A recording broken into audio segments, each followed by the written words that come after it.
আসসালামু আলাইকুম। শেখ হাসিনার পতনের পর থেকে কিন্তু অন্তর্বর্তীকালীন সরকার বাংলাদেশ পরিচালনার ক্ষেত্রে এবং বাংলাদেশের বর্তমান যে পরিস্থিতি রয়েছে সেই পরিস্থিতি সামাল দিতে বিভিন্নভাবে হিমশিম খাচ্ছে। সেই হিমশিম শুধু যে রাজনৈতিক পর্যায়ে রয়েছে তা কিন্তু নয়, দেশের অর্থনৈতিক এবং দেশের যারা জনগণ রয়েছেন তাদেরকে সামাল দেওয়ার মধ্যেও অন্তর্নিহিত হয়েছে। একে অর্থনৈতিক সংকট, তার উপর নিত্য প্রয়োজনীয় দ্রব্য সামগ্রীর ঊর্ধ্বগতি, এর পাশাপাশি দেশে চলমান রাজনৈতিক সংকট, এইসব বিষয়ে মোকাবেলা করতে গিয়ে অন্তর্বর্তীকালীন সরকার কিন্তু অনেকটাই দিশেহারা বা নাজেহাল অবস্থায় রয়েছে। তবে এই সব কিছুর ঊর্ধ্বে দেশের আইন এবং বিচার বিভাগ নিয়ে যে চমকগুলো আমরা লক্ষ্য করছি সেটি নিতান্তই আমাদের সবাইকে ভাবিয়ে তুলছে। এর মধ্যে একটি গুরুত্বপূর্ণ বিষয় হচ্ছে আন্তর্জাতিক অপরাধ ট্রাইব্যুনাল। যে আন্তর্জাতিক অপরাধ ট্রাইব্যুনালটি শেখ হাসিনার আমলে গঠিত হয়েছিল যুদ্ধ অপরাধীদের বিচার কার্য পরিচালনা করার জন্য, এবং সেখান থেকে বিভিন্ন যুদ্ধাপরাধী যারা রয়েছেন তাদেরকে বিভিন্ন মেয়াদে সাজা এবং দণ্ডাদেশ দেওয়া হয়েছে। কিছু কিছু দণ্ডাদেশ বা রায় বাস্তবায়িত হয়েছিল। এর পরবর্তীতে কালের পরিক্রমায় শেখ হাসিনা সরকারের পতন ঘটে যায় এবং তারই সৃষ্টি করা সেই আন্তর্জাতিক অপরাধ ট্রাইব্যুনালে বর্তমানে তার নামে মামলা মোকদ্দমা চলছে।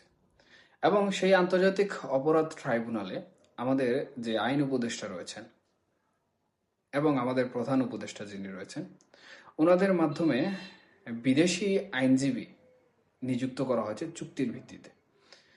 এবং সেই বিদেশি আইনজীবীর কাজ হচ্ছে আমাদের যে আন্তর্জাতিক অপরাধ ট্রাইব্যুনালটি রয়েছে ওনার যে চিফ প্রসিকিউটর রয়েছেন বা এই অপরাধ ট্রাইব্যুনালের যারা বিচার কার্য পরিচালনার সাথে জড়িত রয়েছেন তাদেরকে বিভিন্নভাবে পরামর্শ দেওয়া। এমনকি এটা হতেও পারে যে সরাসরি বিচার কার্যে অংশগ্রহণ না করে দূর থেকে পরামর্শের মাধ্যমে বিচার কার্যে অংশগ্রহণ করা। তবে আমি এদিকে যাচ্ছি না। বিষয়টা হচ্ছে আজকে যখন আন্তর্জাতিক অপরাধ ট্রাইব্যুনালের বিদেশি সেই আইনজীবী বা পরামর্শদাতা সংবাদ মাধ্যম বা গণমাধ্যমে প্রেস ব্রিফিং করলেন, তখন উনি খুব ভালো এবং স্পষ্টভাবে একটি জিনিস বললেন যে ভারত সরকার শেখ হাসিনাকে দেশে ফেরত দেবে এবং দেশে যদি শেখ হাসিনাকে ফেরত দেওয়া হয় তাহলে বাংলাদেশের পরিস্থিতি কোন দিকে যাবে, অন্তর্বর্তীকালীন সরকারের অবস্থান কোথায় গিয়ে দাঁড়াবে এবং আওয়ামী লীগের রাজনীতির যে পরিসংখ্যান এবং অবস্থান সেটি কোন পথে হাঁটবে। দেখুন, প্রথমত হচ্ছে শেখ হাসিনাকে যদি ভারত সরকার কোনো আন্তর্জাতিক চাপ অথবা বাংলাদেশের অভ্যন্তরীণ রাজনৈতিক চাপ অথবা কূটনীতিক লবিং তদবির থেকে শুরু করে কোনো না কোনো কৌশলে যদি শেখ হাসিনাকে দেশে ফেরত পাঠিয়ে দেয় তাহলে আন্তর্জাতিক অপরাধ ট্রাইব্যুনালে শেখ হাসিনাকে কিন্তু বিচারের সম্মুখীন হতে হবে এবং সেই বিচারিক প্রক্রিয়ার সাথে অন্তর্বর্তীকালীন সরকারের একটি সম্পর্ক রয়েছে। কিন্তু অন্তর্বর্তীকালীন সরকার এখানে বেশি দিন স্থায়িত্বকাল পাবে না। তাদেরকে যত তাড়াতাড়ি সম্ভব নির্বাচন দিয়ে তাদের গুরুদায়িত্ব সমাপ্ত করতে হবে। সেই হিসাবে আমার মনে হয় না যে অন্তর্বর্তীকালীন সরকার শেখ হাসিনার বিরুদ্ধে এই আন্তর্জাতিক ট্রাইব্যুনাল থেকে কোনো কঠিন বিচারিক কার্যক্রম পরিচালনা করে তাতে সফল হতে পারবে। সম্ভবত যদি অন্তর্বর্তীকালীন সরকার তাদের ক্ষমতা দীর্ঘায়ন করে এবং শেখ হাসিনাকে যদি আন্তর্জাতিক অপরাধ ট্রাইব্যুনালে হাজির করে বিচার কার্য পরিচালনা করার জন্য, তাহলে সেখান থেকে একটি রায় আসবে এবং শেখ হাসিনাকে হয়তো কারাবাসে দেওয়া হবে, যেটি বাংলাদেশের রাজনৈতিক যে প্রেক্ষাপট সমূহ রয়েছে সেই প্রেক্ষাপটে কিন্তু ব্যাপকভাবে আলোচিত। বিগত দিন যখন শেখ হাসিনা সরকার ক্ষমতায় ছিল তখন কিন্তু বিএনপির শীর্ষস্থানীয় যারা ছিলেন তাদেরকে বিভিন্ন সময়ে কারা নির্যাতনের শিকার হতে হয়েছে। এবং বিএনপির যিনি চেয়ারপারসন বেগম খালেদা জিয়া, সাবেক প্রধানমন্ত্রী ছিলেন, উনি কিন্তু দীর্ঘদিন কারাবাস করে এক পর্যায়ে গৃহবন্দী হয়ে পড়েছিলেন। কিন্তু উনার বিরুদ্ধে কোনো শক্ত অবস্থানে যেতে পারেনি আওয়ামী লীগ সরকার। এর পিছনে রাজনৈতিক দলীয় যে প্রেক্ষাপট রয়েছে, সেই প্রেক্ষাপটটি খুবই তাৎপর্যপূর্ণ। ঠিক একই বিষয় কাজ করবে আওয়ামী লীগ রাজনৈতিক দলের পক্ষে। যেমন বিএনপি যেরকম তাদের নেত্রী কারা অবস্থায় থাকাকালে তাদের মধ্যে যে রাজনৈতিক একটি জৌলুস বা জোশ কাজ করছিল, সেটি কিন্তু আওয়ামী লীগের মধ্যেও কাজ করবে। এখন শেখ হাসিনা দেশে না থাকার কারণে আওয়ামী লীগ কিন্তু অনেকটাই নেতৃত্ব শূন্যতায় ভুগছে। কিন্তু যখন বিচারিক প্রক্রিয়ার জন্য শেখ হাসিনাকে দেশে নিয়ে আসা হবে, তখন আওয়ামী লীগের নেতাকর্মীরা তাদের নেত্রীকে অনেকটাই কাছ থেকে উপলব্ধি করতে পারবেন এবং রাজনীতির মাঠে কিন্তু তারা ক্রমশই চাঙ্গা হতে থাকবে। যদিও তখনকার সময়ে রাজনীতির মাঠে চাঙ্গা হওয়ার জন্য বিভিন্ন রকম মামলা মোকদ্দমা এবং হামলার শিকার তাদেরকে হতে হবে, যেটি বাংলাদেশের রাজনীতিতে একদম পরিচিত একটি বিষয়। তবে এই যে শেখ হাসিনার দেশে থাকা বা কারা অবস্থায় থাকা বা বিচারিক প্রক্রিয়ায় থাকা, সেই অবস্থায় থাকাকালে কিন্তু আওয়ামী লীগ তাদের যে শক্তি, সেই শক্তি কিন্তু উজ্জীবিত করতে সক্ষম হয়ে যাবে। আবার অন্তর্বর্তীকালীন সরকারের যে বিষয়টা আমি প্রথমে বলেছি, সেটি হচ্ছে অন্তর্বর্তীকালীন সরকার কিন্তু এই বিচার প্রক্রিয়া কার্যক্রম পরিচালনা করার জন্য বেশি দিন ক্ষমতায় টিকে থাকতে পারবে না বা তাদের ক্ষমতা ধরে রাখতে পারবে না। যদি তারা এই ভুলটি করে, তাহলে কিন্তু দেশের অন্যান্য রাজনৈতিক দল ক্ষুব্ধ হয়ে যাবে এবং যারা দীর্ঘদিন ক্ষমতা বঞ্চিত ছিল, তাদের মধ্যেও কিন্তু অন্তর্বর্তীকালীন সরকার বিরোধী একটি মনোভাব চলে আসবে। সেক্ষেত্রে অন্তর্বর্তীকালীন সরকার যদি রাজনৈতিক কোনো কূটকৌশল অবলম্বন করে দমন নিপীড়ন করতে সক্ষম হয়, তাহলে হয়তোবা টিকে থাকতে পারবে।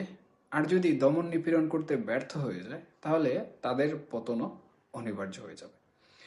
কিন্তু এই যে আন্তর্জাতিক অপরাধ ট্রাইব্যুনাল, এই আন্তর্জাতিক অপরাধ ট্রাইব্যুনালের মাধ্যমে যদি শেখ হাসিনাকে বিচারের সম্মুখীন করে দেশে ফিরিয়ে আনা হয়, তাহলে আমি প্রথমে যেমনটি বলেছিলাম যে আওয়ামী লীগের নেতাকর্মীরা তাদের নেত্রীকে অনেক কাছ থেকে উপলব্ধি করবেন এবং নেত্রীর জন্য বা নেত্রীর বিচারিক প্রক্রিয়া যেন অন্যদিকে না যায়, সে লক্ষ্যে তারা কাজ করবে। আর যখন একটি রাজনৈতিক দলের প্রধান নেতা কোনো মামলা মোকদ্দমার শিকার হন বা জেল জুলুমের শিকার হন, তখন স্বভাবতই সেই রাজনৈতিক দলের উৎপীড়ন বা সেই রাজনৈতিক দল থেকে আসা নাশকতাগুলোকে বা অরাজকতাগুলোকে নিয়ন্ত্রণ করার জন্য তখন যারা বিচারিক কার্যক্রমে থাকে বা সরকার কার্যক্রমে থাকে, তারা কিন্তু অনেকটা ভীতিকর অবস্থায় থাকে যে এই বুঝি সেই রাজনৈতিক দল থেকে কোনো অপ্রীতিকর ঘটনা ঘটানো হলো।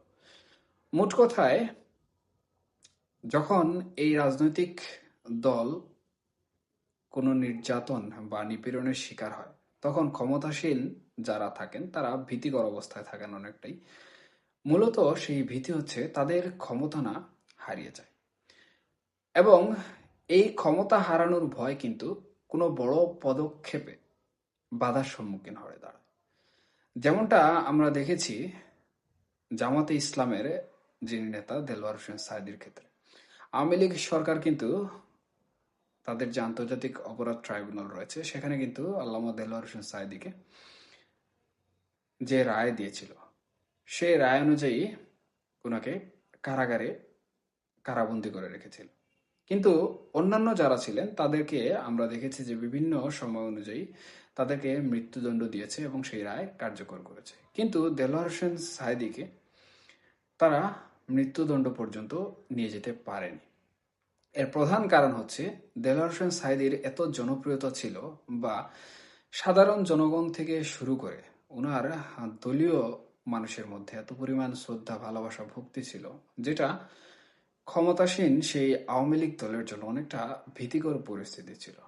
হুট করে যদি ওনার মৃত্যুদণ্ড দিয়ে দেওয়া হতো, তাহলে সেই সময়ে কিন্তু দেশে যে গোলযোগ সৃষ্টি হতো সেটি সামাল দেওয়ার মতো কিন্তু ক্ষমতা আওয়ামী লীগের থাকতো না। ঠিক একই পরিস্থিতি বর্তমান সময়েও ঘটবে যদি শেখ হাসিনাকে দেশে ফিরিয়ে এনে হুট করে কোনো ধরনের রায় দিয়ে সেই রায়কে কার্যকর করার চেষ্টা করা হয়। কিন্তু সেই রায়কে যদি ধীর গতিতে, অর্থাৎ আওয়ামী লীগ সরকার যেভাবে বিএনপি এবং জামাতের অন্যান্য নেতাকর্মীদের সাথে ধীর গতিতে করেছে, প্রক্রিয়াধীন প্রক্রিয়ায় ধাপে ধাপে করেছে, সেভাবে যদি করতে থাকে তাহলে অনেকটাই সুদূর প্রসারী ফলাফল বয়ে আনতে পারবে। কিন্তু এখানে আমি পূর্বেই বলেছি যে এই সুদূর প্রসারী বা ধাপে ধাপে প্রক্রিয়াকরণ করার মতো পর্যাপ্ত পরিমাণ সময় কিন্তু অন্তর্বর্তীকালীন সরকার পাবে না। যার ফলে এই যে আন্তর্জাতিক অপরাধ ট্রাইব্যুনালটি রয়েছে, সেখানে শেখ হাসিনাকে যদি দেশে ফিরিয়ে এনে বিচার কার্যে সম্মুখীন করা হয়, তার ফলে কিন্তু আওয়ামী লীগের ক্ষতির থেকে লাভের পরিমাণটাই বেশি হবে।